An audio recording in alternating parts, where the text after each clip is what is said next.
Welcome back to the Reentry Room. This is the space where we stop pretending that working motherhood has to look one certain way and we actually start telling the truth about what it looks and feels like. Feels like. That's a good way to start. I'm Alexa Starks. I am an award-winning workplace culture innovator, a coach for working moms. I'm the founder of Executive Moms, and I'm a mom to two little toddlers. And it is a Friday here, so I've got Friday mom brain, as you can already tell. But I have an amazing guest with me today. Her name is Elisabeth Wilt. And Elisabeth, welcome to the show. Hello, thank you for having me. I'm glad to be here.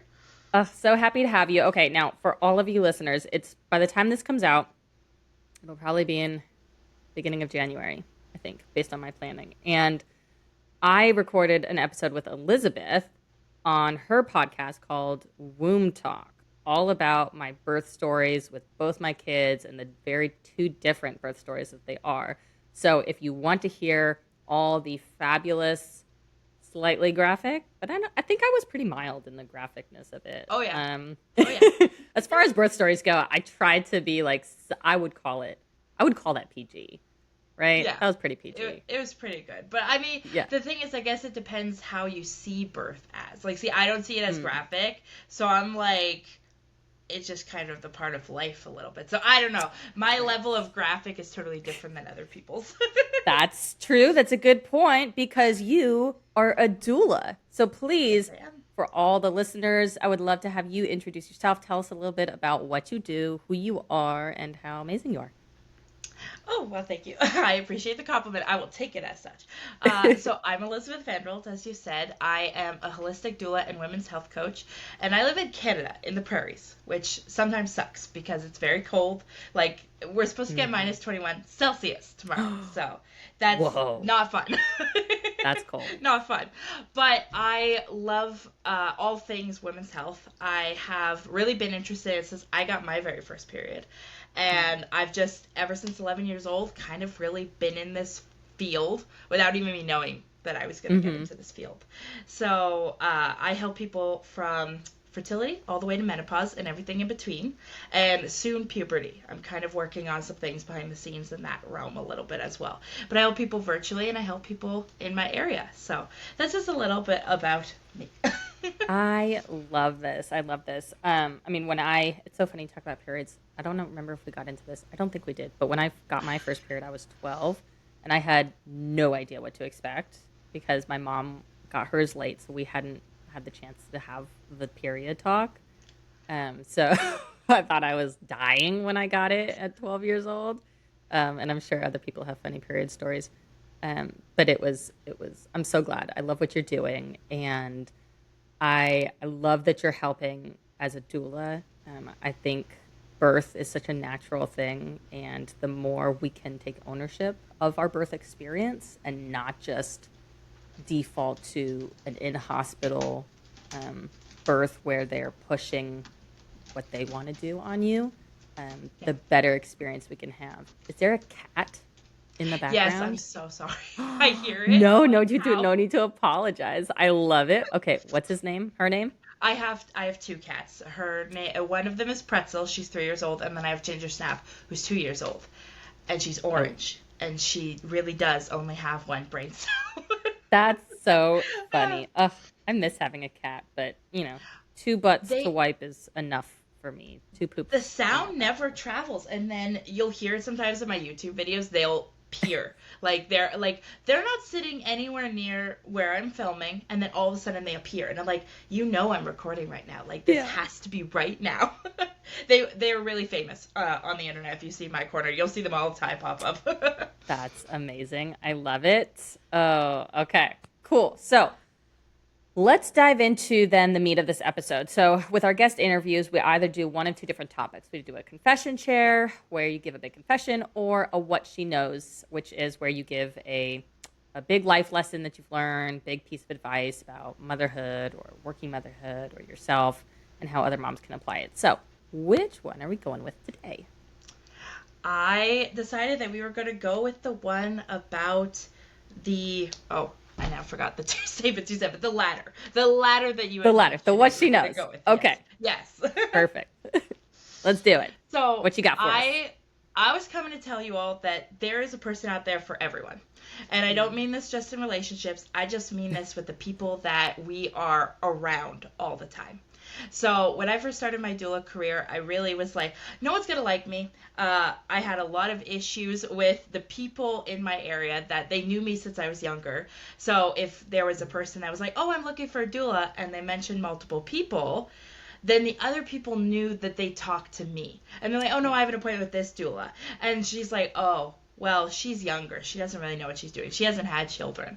And so there was a lot of backlash that I had with that. And so when I first started, I was like, okay, that's it. I guess I am too young. People would rather, you just wait till you have your own kids. And then I had someone that I met online, and they were talking to me, and they were like, do you go to a male OBGYN? And do they ever have kids?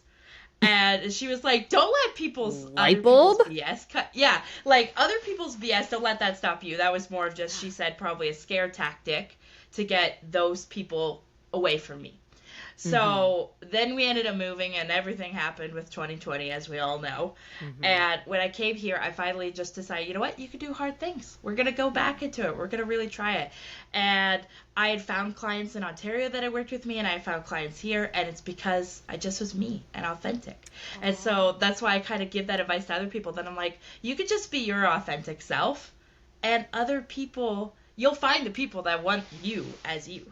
So don't sit there trying to change yourself just so that you think everyone will all of a sudden, oh my God, this is going to be everything that I need because I made myself fit in, when in reality, just being you will get the people you need.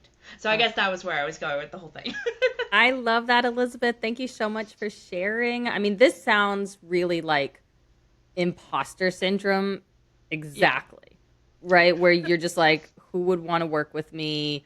Who would want to hire me? What experience do I have? Right? And so many moms go through that when they're coming back from maternity leave, going back to work, and they're like, I don't know who I am anymore. Can I even do my job anymore? Or they're even thinking of pivoting and leaving to entrepreneurship, and they're like, well, what do I do? What am I good at? Who would even want to hire me? And I know when I first started, there was many times where I was like, who would want to work with me? Who would want to hire or buy from me?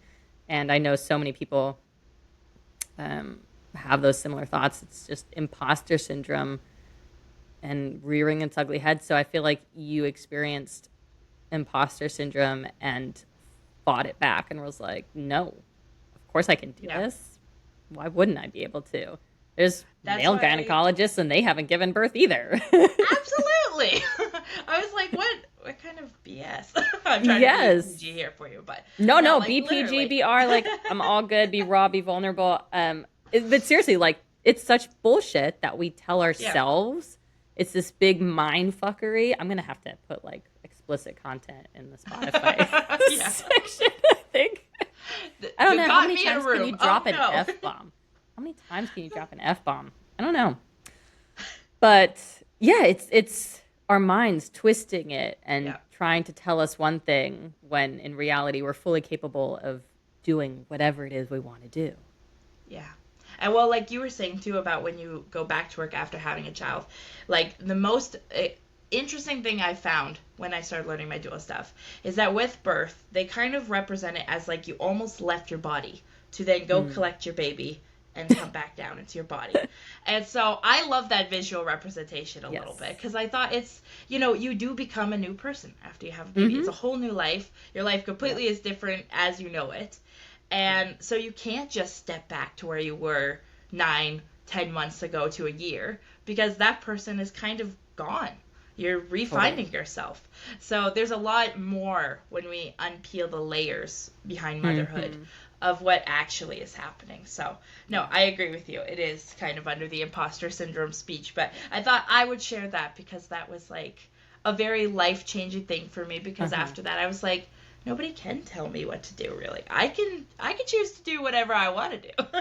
Yes, you can. I love it. Look at this female empowerment for a Friday. This will probably come out on a Tuesday. So if you're listening to this, it's Tuesday female empowerment. Take whatever day empowerment it is that you are listening to it, and just be like, that's right. and screaming in your car and be like, yeah, I can do this. Yes. Ugh, I love it. Okay, awesome. Well, thank you for sharing. And I want to wrap up with, based on your expertise, being a doula, coaching women, helping with all things women's health. I would put like a broad generalized term on Yeah. that. What's your biggest piece of advice for our listeners who are predominantly moms? Well, beyond just doing whatever you want to do. Yes, beyond that, Oh, biggest piece of oh, advice. get the support you need. You don't need to do Mm. it alone. Although you are superwoman, I give every mom out there the superwoman badge of honor.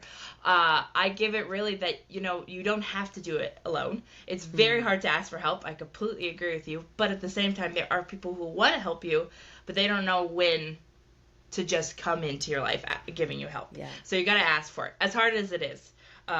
I think with AI now, you could probably ask AI, help me write an answer to ask for help. and then you didn't ask it. Something else did. Yeah. I love that. I love that. There's definitely something so important about finding a community, finding Yeah. support, and being able to advocate for yourself. And I know that's something that I do, I work on. And in my reentry blueprint system that I share with moms, it's all about how to advocate for yourself, how to plan your maternity leave, your transition back to work, what to say when you need help. Because I know for me, that was the biggest struggle, was I had no idea what to even say, what to even ask like for help. And when I was struggling, you just get so bogged down in the moment, and it's so hard to pull yourself out of it. And so I love that. I love that. Get the support you need, whether it's therapy, a workout, some vitamins, I don't know, supplements, whatever it Yeah. is. I love it. That's so amazing. Well, thank you so much, Elizabeth. Where can our listeners find you online? Well, I do have a website. It's fruitfulwomb.ca, or I'm pretty much on almost all the social platforms at Fruitful Womb Doula. And I spend way too much time online. I know this. It's a little bit of addiction. But if you texted me probably around midnight, if I'm not sleeping in, then you may get an answer right away because I will probably be online. So if you need any questions or ask any help, I will try to be there as a sounding board always. That's so funny. I love it. The Fruitful Womb Doula. And I'll link to that in the Yeah. description below as well. And as well to some of my resources. If you're a new mom, if you're pregnant and planning your maternity leave, you can check out the Reentry Blueprint system that I have. I'll put that in the description as well for resources. Thank you so much for joining us, Elizabeth. Thank you for This having was so me. great.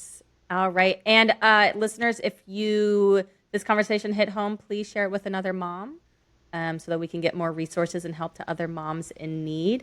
And other than that, we'll see you in the next episode. Thanks.